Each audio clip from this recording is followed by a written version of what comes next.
Bweziti embuutu bwe zasaanikidde ekyalo Kyanika olunaku lwajjo lwonna abantu ne batyabula amazina kumpi kuba kutula biwato.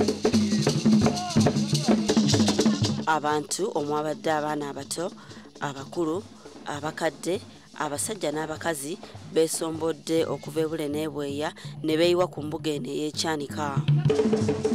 Ebijjulo by'emmere byategekeddwa, embuzi, ente n'enkoko nabyo ne bisalibwa olwo abantu abawoomerwa ennyama wamaggwe ne bakyekola.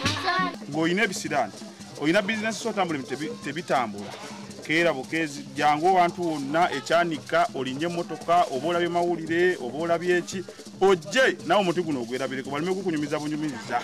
Nze muwako obukakafu kubanga nali piki yange bagibbye olwajja wano bwenti olwali okugiramu bwenti nga piki yange erabise nembera n'ebintu bingi nnyo nga sirina na mulimu kati omulimu nagufuna.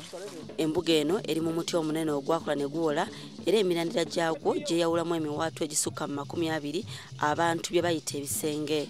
Muno nno mwe bagenda ne basaba bye baba baagala era bye bamala okubifuna bakomawo okwebaza. Era n'alina ekizibu kye kyonna alina okujja n'asaba busabi n'agenda n'asaba n'agenda n'afuna ekyo n'ajja ne yeebaza.